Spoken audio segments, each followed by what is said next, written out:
Welcome. मैं हूं प्रियंका संभव और मनी 9 पर हम बजट और दिग्गज में कुछ एक्सक्लूसिव बातचीत आपके लिए लेकर आ रहे हैं।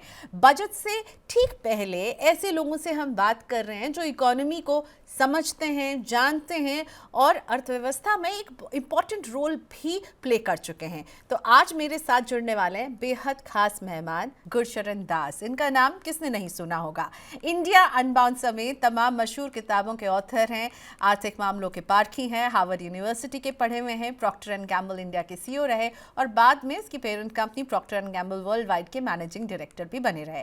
Sir, welcome to the show. आपसे बहुत सारी बातें करनी है। स्पेशली मैं आपसे वो भी जानना चाहूंगी, आपका ये किस्सा जो अर्थव्यवस्था के आप ऐसे जानकार रहे जिन्हें डॉक्टर मनमोहन सिंह ने आपको उस वक्त बुलाया था जब देश को सबसे ज़्यादा आपकी ज़रूरत थी 1991 में। वो किस्सा भी सुनेंगे, साथ में इकोनॉमी के चैलेंजेस भी समझेंगे। और गुरशरण सर के अगर कुछ बुक्स की हम बात करें, the elephant paradigm, difficulty of being good, India grows at night, another sort of freedom, the dilemma of Indian liberal जैसी बहुत सारी किताबें हैं जो इन्होंने लिखी है। सर, मनी 9 पर बहुत स्वागत है। अभी आप जो किताब लिख रहे हैं उस पर भी मैं आपसे बात करने वाली हूँ, लेकिन सबसे पहले बजट, देश की इकोनॉमी और देश के सामने जो चैलेंजेस हैं, इस पर हम शुरुआत करते हैं। बजट बिल्कुल अब जो है दस्तक दे रहा है, हम कुछ ही दिन दूर हैं। आपको क्या लग रहा है अभी इकोनॉमी में एट प्रेजेंट कौन से वो चैलेंजेस हैं जो आप देख रहे हैं और आपको लग रहा है कि ग्रोथ को लेकर के हम जिस लेवल पर अभी खड़े हैं ये काफी वरिंग है? सबसे बड़ी कमी देश में अभी है वो है रोजगारी की। जी। हम दुनिया में नंबर 1 है ग्रोथ में, पर फिर भी जो हमारा मॉडल रहा है जैसे वो उसमें हम फेल हो गए। मेरा क्या मतलब कि 1991 से 91 से आप कह सकते हैं कि हमारी इकोनॉमी 6.5%, 6.5% इसकी रफ्तार रही है। डेमोक्रेसी के हिसाब से ये तो बहुत बढ़िया चीज है, लेकिन ये रफ्तार ने नौकरियां, रोजगारी नहीं प्रोड्यूस की काफी। और क्यों? क्योंकि हमने मतलब हमें जैसे ग्रीन रेवोल्यूशन हमारी हुई जिससे एग्रीकल्चर ने अपना मतलब काम किया। उसके बाद सर्विसेज सॉफ्टवेयर वगैरह, ये जो आईटी सर्विसेज खासियत, इन्होंने बहुत स्पेक्टेकुलर ग्रोथ दिखाई है। लेकिन इंडस्ट्रियल रेवोल्यूशन हमारे देश में नहीं हुई। और कोई देश गरीब से अमीर जो सब देश जो गरीब से अमीर हो गए वो उन्होंने सब ने इंडस्ट्रियल रेवोल्यूशन, मतलब हमें मैन्युफैक्चरिंग में हम फेल हो गए। और एक्सपोर्ट ऑफ मैन्युफैक्चरिंग खासियत, हमारी एक्सपोर्ट इस वक्त 2% है, 2% ऑफ वर्ल्ड मैन्युफैक्चर्ड एक्सपोर्ट्स। और हमारी क्या पॉपुलेशन 17% है दुनिया के हिसाब से। जो हमने गरीबों को उठाया है, जो एक्सट्रीम पॉवर्टी लाइन होती है ना वर्ल्ड बैंक की, $2.15 पर डे, उसके हिसाब से सिर्फ 5% के लोग हिंदुस्तान में गरीब हैं। मिडिल क्लास भी 10% से 30% हो गई है 1991 से अब तक। लेकिन हमने नौकरियां, रोजगारी नहीं, उसमें हम फेल हो गए हैं, सफल नहीं हुए। तो ये है सबसे बड़ी प्रायोरिटी हमारे देश की। तो जब आप बजट के बारे में सोचते हैं, ये सोचना चाहिए कि अब हम बजट कैसे हमें उस करेक्ट इंडस्ट्रियल रेवोल्यूशन की तरफ कैसे ले जा सकता है। राइट, सो आपने तीन बातें कही और तीनों ही किसी भी एक इकोनॉमी को बढ़ाने में बहुत इंपॉर्टेंट रोल प्ले करते हैं। अनएम्प्लॉयमेंट, एम्प्लॉयमेंट उतने रफ्तार से नहीं बढ़े, मैन्युफैक्चरिंग की पेस और एक्सपोर्ट, ये तीनों ही पेन पॉइंट्स हैं जो आप आइडेंटिफाई कर रहे हैं। साथ में ये जो पिछले 3 महीने रहे हैं उसमें जो ग्रोथ के फिगर्स, देश की जीडीपी के फिगर्स जो निकल करके आ रहे हैं, ग्रोथ का जो आउटलुक निकल कर आ रहा है, उन सब में यही इंडिकेशन मिल रहे हैं कि इसमें हमने गिरावट देखी है। देश की ग्रोथ लुढ़क कर 5.4% पर आ गई है। कंजम्पशंस जो है वो गिरे हैं, अर्बन कंजम्पशन का पेस बहुत स्लो है। ऐसे में आपको क्या लगता है इस बजट से आप क्या उम्मीद करेंगे? क्योंकि अब बहुत सारे जगहों पर उनको अटेंशन देना है, ग्रोथ को बढ़ावा देना है, तो कैपिटल स्पेंडिचर के साथ साथ प्राइवेट स्पेंडिंग बढ़ानी है। ठीक है, आपको खपत को बढ़ाना है तो लोगों के हाथ में पैसे देने और नौकरियां भी देनी है आपको, और ये भी इंश्योर करना है कि लोग बाहर आकर के खरीदारी करें, कंजम्पशन बढ़े, उनके हाथ में पैसे हों। So multiple challenges, and how do you see that this budget is going to be something which everyone is going to look how they're going to balance out among all these challenges which are there? सही आप कह रहे हैं, लेकिन जो मेरा perspective है ना जी, वो लंबा पर्सपेक्टिव है। मैं नेक्स्ट जनरेशन को देख रहा हूं और ये बजट वो नेक्स्ट जनरेशन बनाने का है। ये जो अभी प्रॉब्लम है कंजम्पशन का और प्राइवेट इन्वेस्टमेंट का, ये टेम्पररी इशू है। ये कहानी नहीं है, ये ठीक हो जाएगी। लेकिन हमें सोचना चाहिए कि कैसे हम यहाँ जैसे क्रांति की बात करते हैं, हमें रोजगारी की क्रांति चाहिए, और वो पकौड़े वाली रोजगारी नहीं, फॉर्मल जॉब्स, प्रॉपर जॉब्स, जो फैक्ट्री जॉब्स होती हैं वैसी जॉब्स, वैसी रोजगारी चाहिए। तो उसके हिसाब से मैं कहना चाहूंगा कि जो लास्ट ये निर्मला सीतारामन के पिछले 4-5 जो बजट हुए हैं वो अच्छे रहे हैं। इसीलिए तो हम जो हमारी रफ्तार वापस आ गई है, 6.5-7% पे आ गई है, और इसको हमें बहुत जरूरी है कि ये रफ्तार रहनी चाहिए। उसके साथ में ये मतलब जो एम्फसिस रहा है वो रहा है इंफ्रास्ट्रक्चर स्पेंडिंग पे, वो रहा है prudent fiscal policy. Fiscal deficit Aahista Aahista आ रहा है नीचे कोविड के बाद। तो क्या कहते हैं, अब जो हमें मतलब जीएसटी आ गया है, जीएसटी से हम एक देश बन गए हैं। वो जो ट्रक नाका पे इंतजार करते थे वो कहानी खत्म हो गई है। मतलब काफी कुछ हमें, वी शुड बी प्राउड कि क्या कितना कुछ डिजिटल रेवोल्यूशन हो गई है। बैंक, पर्सनल बैंक अकाउंट्स होते थे 40-45% लोगों के बैंक अकाउंट होते थे। अब thanks to the revolution, digital revolution, वो 80-90% तक चले गए हैं। तो ये सब बहुत अच्छा है। और प्री कंडीशंस, इसके वजह से प्री कंडीशंस हमारी अच्छी हैं इस वक्त, much better than they were in 1991। उस मैं ना समझिए कि जैसे रोड माइलेज हमारे देश में 10-12 साल 2011 से मैंने देखा था नंबर कि डबल हो गई है। जो पोर्ट हैंडलिंग कैपेसिटी है वो 4 गुना बढ़ गई है।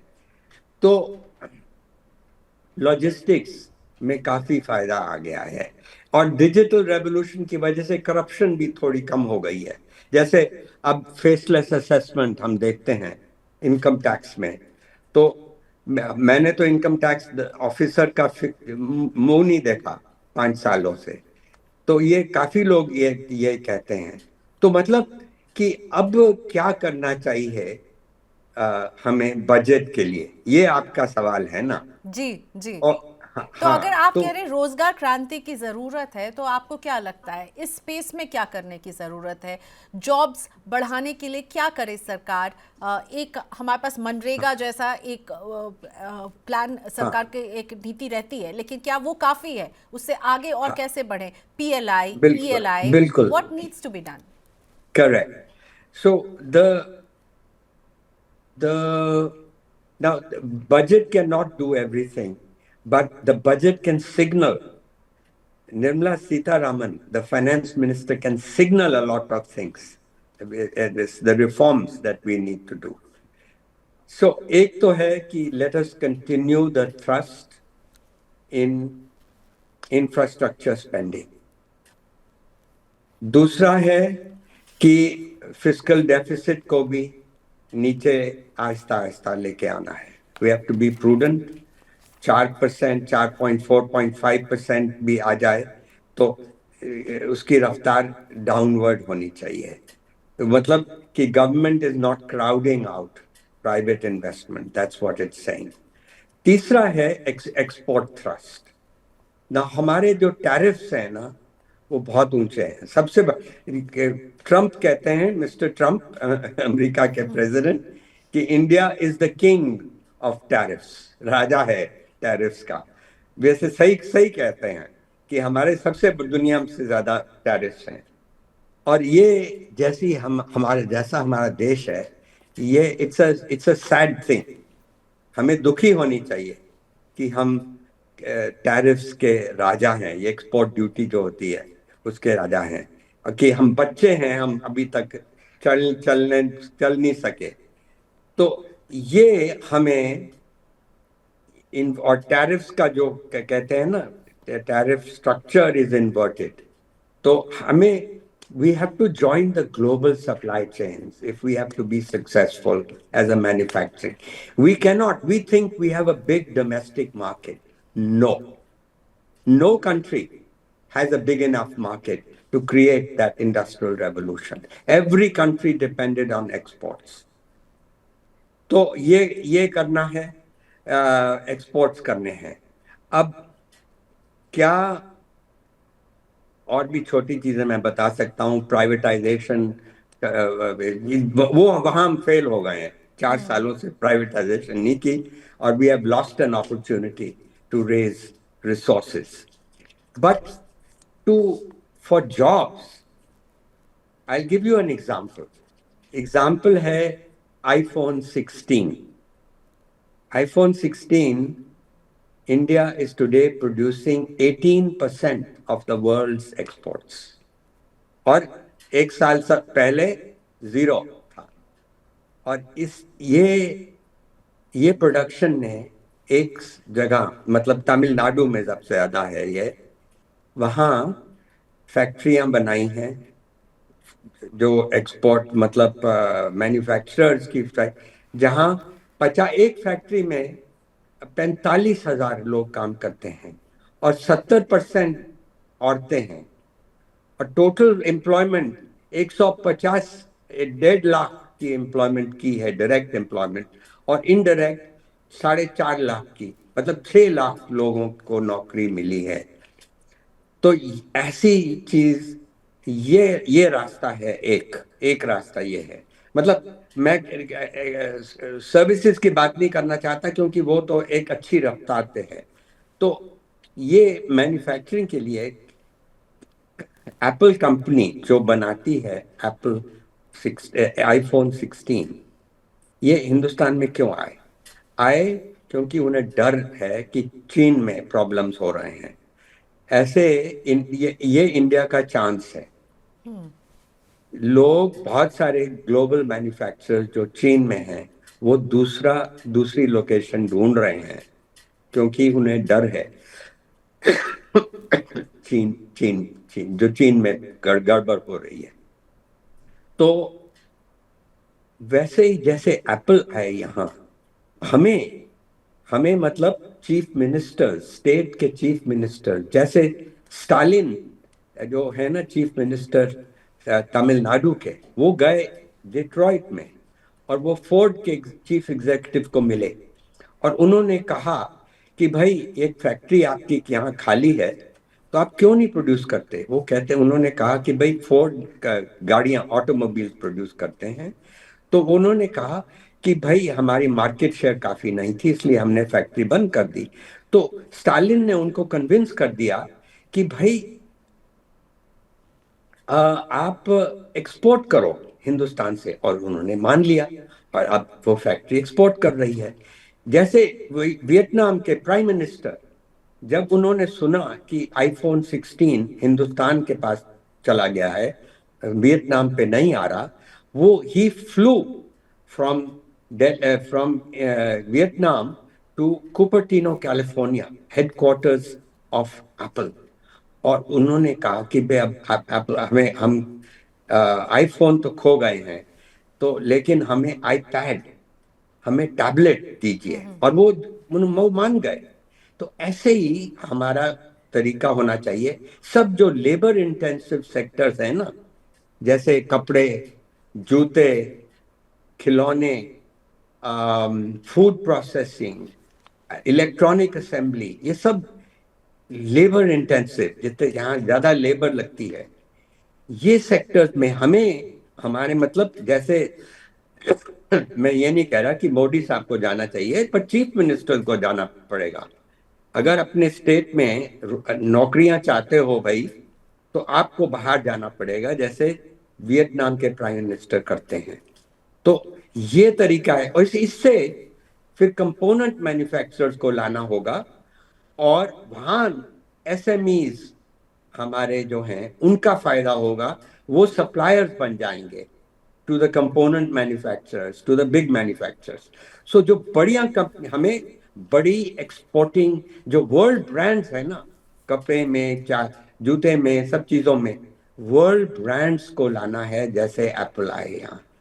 राइट, तो एक that is a very pro and on. और बजट की बात आप कहते हैं, बजट ये सिर्फ कर सकता है, मैं तो क्रेडिट देता हूँ, जो पिछला बजट था, ये सितंबर में किया है ना, इलेक्शन के बाद जो बजट, जुलाई में, सॉरी, हाँ, जुलाई 23rd 24th को जैसा था।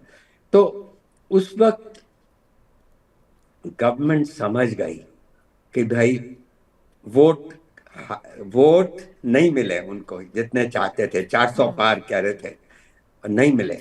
Partly the reason was unemployment, और इसलिए वो उन्होंने बजट में दो चीजें की। लोग तो हंसे उस सुन के, पर उन्होंने अप्रेंटिसशिप स्कीम और इंटर्नशिप स्कीम पे बहुत जबरदस्त लगाया उसमें, बजट में जी। ये तरीका है। हम कहते हैं कि हमारे लोग स्किल्ड नहीं है, पर स्किल आती है ऑन द जॉब। ऐसे घर में बैठ के, स्कूल में बैठ के स्किल नहीं आ रही, स्किलिंग होती है ऑन द जॉब। तो दैट इज द आंसर। अब मैंने आपको एक बता दिया, एक रास्ता जी। बढ़िया कंपनी लाओ, वर्ल्ड नंबर 1 ब्रांड्स को लाओ, और पता है ये जो रोजगारी एप्पल फोन्स ने दी हमको, वो औरतें अब पता है डॉर्मेट्री बना दी है।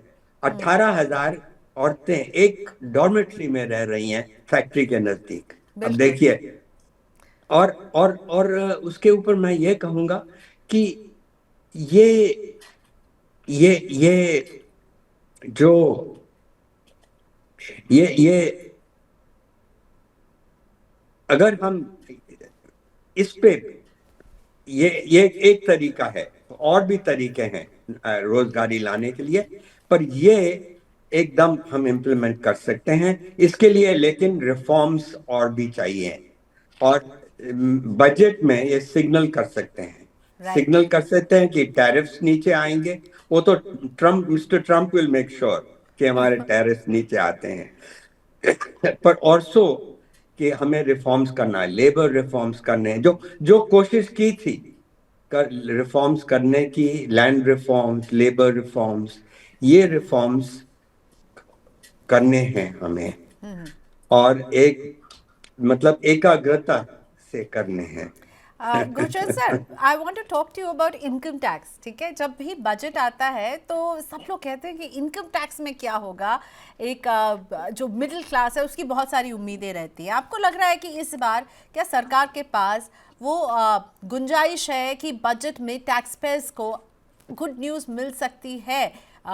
क्योंकि हमने देखा नई टैक्स regime आई, टैक्स सिंप्लीफिकेशन की बात चल रही है, और ऐसा है कि अगर खपत बढ़ानी है तो लोगों के हाथ में पैसे पहुंचाने हैं। कैसे पैसे बचेंगे? अगर टैक्स कम देंगे तो कुछ पैसे बचेंगे। तो टैक्स पेयर्स को गुड न्यूज़ दे सकती हैं क्या इस बार सरकार? हाँ, मेरा ख्याल सही बात कहती हैं। मिडिल क्लास को स्लैब्स में है ना, वो स्लैब्स बढ़ा सकते हैं। आ, और वो स्लैब्स के साथ इन्फ्लेशन जितनी हुई है उस हिसाब से स्लैब्स को बढ़ा दें। मिडिल क्लास के हाथ में पैसे आ जाएंगे। कुछ जो टैक्स पेयर्स हैं उनको फायदा फायदा मिलेगा। लेकिन आ, सही और जरूरी है कि, और ये नया टैक्स कोड जो आ रहा है वो मैं समझता हूं कि हमारे एक एक बहुत जरूरी चीज है कि कैपिटल गेन्स सारे फाइनेंशियल इंस्ट्रूमेंट्स में एक जैसा होना चाहिए, यूनिफॉर्म होना चाहिए।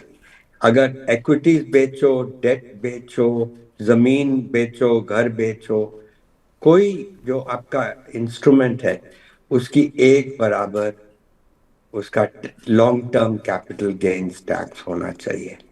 अब ये अब आई एम होपिंग कि ये ठीक कर देंगे, और और इससे इससे भी मतलब हमारा टैक्स ज्यादा प्रिडिक्टेबल हो जाएगा। गुरजंत सर, आपने 1991 में जो दौर देखा और इकोनॉमी जिस तकलीफ से गुजर रही थी, आप को जो है स्पेशली बुलाया गया था, इनवाइट किया गया था कि आप इंडिया आइए। आप जब उस समय से लेकर के अभी की अर्थव्यवस्था को देखते हैं और कुछ अपने एक्सपीरियंस शेयर कीजिए, उस समय आप लोगों ने क्या किया था उस टर्न अराउंड को लाने में? वेल, मेरा तो सिर्फ बहुत मॉडेस्ट सा रोल था, क्योंकि मुझे डर लगा कि आ, कोई ये रिफॉर्म्स जो किए, मतलब पूरी क्रांति कर दी नरसिम्हा राव और मनमोहन सिंह ने। ये रिफॉर्म्स जो कांग्रेस पार्टी थी ना, it turned against Narasimha Rao. And the fear in 94, when I was at the headquarters of Procter and Gamble, the fear was that the left wing of the Congress party was getting stronger and the reforms might get reversed. So I knew Dr. Manmohan Singh when he was a junior fellow in the finance ministry, and I just sent him a telegram saying, why is nobody defending the reforms? And he sent, I didn't expect to get a reply, but he said, you come back and you do that, you sell the reforms. तो मैं आ गया वापस। मैंने अपनी नौकरी छोड़ दी, 50 साल मेरी उम्र थी, और लेकिन थोड़ी सेविंग्स थी उस वक्त, और घर भी था, तो इसलिए थोड़ा मतलब आई वाजंट स्टार्विंग। तो मैं वापस आ गया, और मैंने फिर आर्टिकल्स मतलब इंटरव्यू करना शुरू कर दिया जो की लोग थे, और मैंने फिर आर्टिकल्स लिखे, और टाइम्स ऑफ इंडिया ने मुझे एक किस्म की कॉलम दे दी। महीने में 2 बार संडेज को मैं कॉलम अपनी लिखता था, और उसमें रिफॉर्म्स को डिफेंड करता था। तो ये मेरा रोल था। और वंडरफुल हाँ, सर। और एक सही और बात तो ये है। जी जी, प्लीज सॉरी, कंप्लीट, फिर मैं अपना सवाल पूछती हूँ। नहीं, मैं सिर्फ ये कहना चाहता हूँ कि our failure in manufacturing is due to the fact, to a number of reasons, and they go back to the old days before 91. And one of the worst legislations we had was SSI reservations, small scale industry reservation. Imagine 800 industries were reserved for the small scale. So you couldn't get Tatas or big companies, L&T, Mahindras, Tatas, all these companies could not enter manufacturing. So this is called shooting yourself in the foot. That is what we did. And it was not until 2008 that we got rid of this terrible law. We couldn't become big exporters. Bangladesh had bigger companies exporting than us. And so we lost a terrible. Anyway, there's a sadness, but there's also happiness that after 91, the Yes. economy picked up, and today we are ready to take off. We have a dynamic economy. We are ready to take off, but we have to do the reforms. We have to be single minded. We can't have half the people, 45% of the people in our country today, workers, are in agriculture. Agriculture can do with one third of those people. The rest of the people are redundant. So they don't want to go and work in the bazaar like pakoda walas. They want proper jobs. And that has been, and I don't blame only Mr. Modi, it's also all the governments after 91 जी have are responsible sir, मैं for आपसे this. एक बहुत important fact है जिस पे बात करना चाहूँगी। अमेरिका में ट्रम्प का दौर शुरू हो गया है, ठीक है, और इसको आप भारत की इकोनॉमी के लिए आप कैसे रीड कर रहे हैं? अगले कुछ साल कैसे रह सकते हैं given mister Trump is back? Right. Well, first of all, I will say that Mr. Modi, Mr. Trump likes Mr. Modi. So that's a good starting point. Okay But he also calls India the Raja of tariffs. Yes So I think it's in our interest to buy more from America to reduce the deficit, trade deficit with America. But also, it's in our own interest if we bring down the tariffs, if we want to become competitive in manufacturing. So I think that we have to play the game like Mr. Trump. What does he want? And what do we want? We want jobs, and how are we going to get jobs? And he wants to make America great again. So partly it's a game. And I don't think he's serious about everything he has said. A lot of those are threats that he has posed.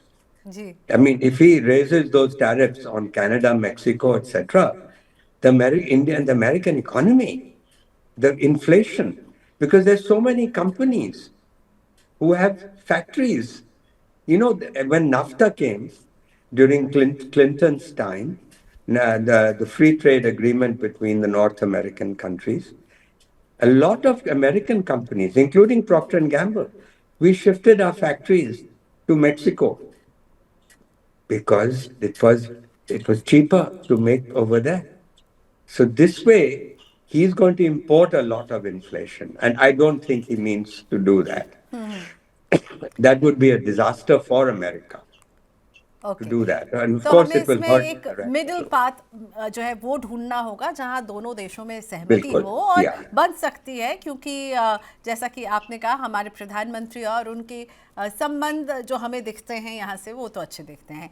आपकी हाँ। किताब पर बात हो जाए, latest किताब आप किस पर लिख रहे हैं और क्या खास हम पढ़ने वाले हैं इन कमिंग डेज सर? मैं एक बड़ा इंटरेस्टिंग प्रोजेक्ट मैंने मिला है, वो एक अमेरिकन कंपनी जी एआई के द्वारा कमेंट्री चाहती हैं गीता के ऊपर। ओके वेरी अब इंटरेस्टिंग। एआई कहाँ आती है?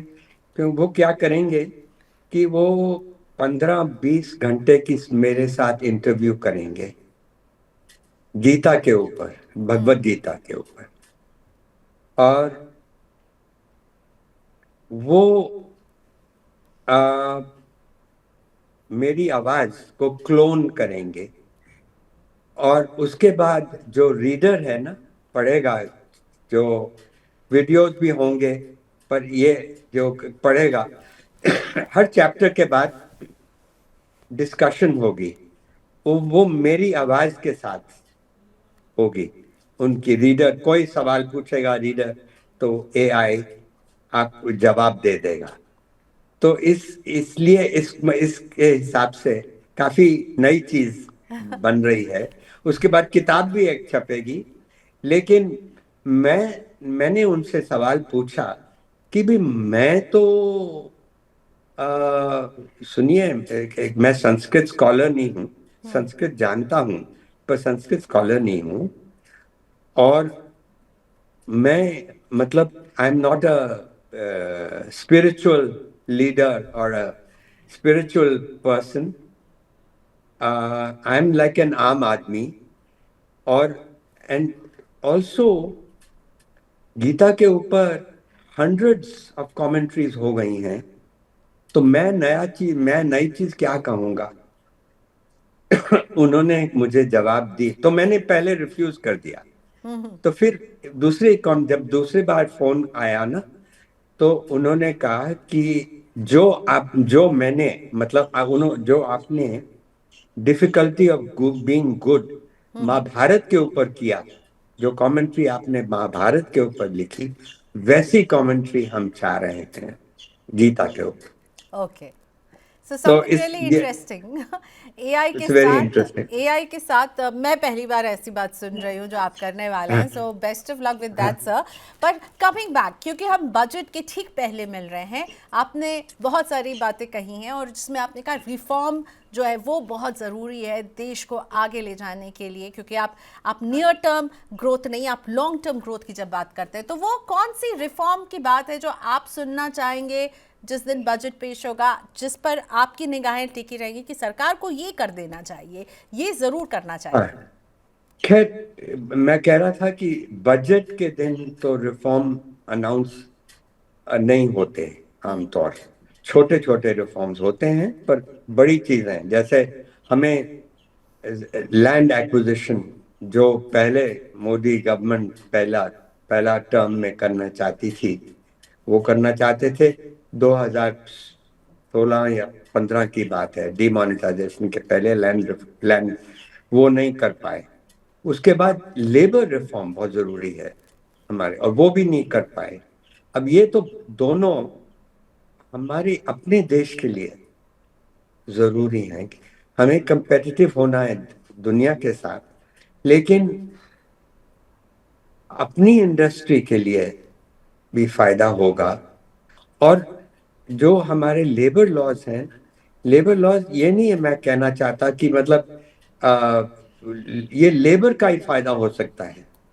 एक तो जिन लोगों के पास नौकरियां नहीं है, रोजगारी नहीं है, उनका फायदा होगा। लेकिन जो अभी कॉन्ट्रैक्ट लेबर इतनी सारी है, जिनको कोई मिलते नहीं है, कोई बेनिफिट्स नहीं मिलते, उन सबको मिल जाएंगे अगर फॉर्मल इकोनॉमी बन जाए। लेबर की हमारी इकोनॉमी फॉर्मल इकोनॉमी नहीं है, खाली 10-15% लोग हैं फॉर्मल इकोनॉमी में, और वो बिल्कुल तो इसलिए लेबर रिफॉर्म बहुत जरूरी है। जैसे और हमारी जो कमियां हैं, जैसे बिजली के रेट्स हैं,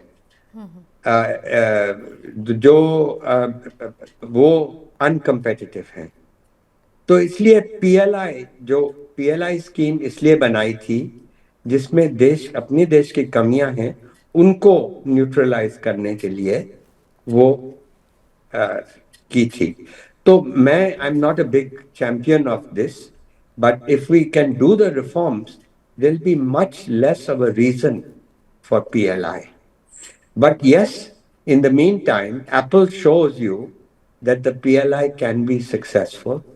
And I just think we have a model now with Apple as one model. There are other models also. There'll be other needs for labor are in many, many areas. Hospitality, hotels, tourism, कितने चीज़ हैं जो labor intensive activities हैं.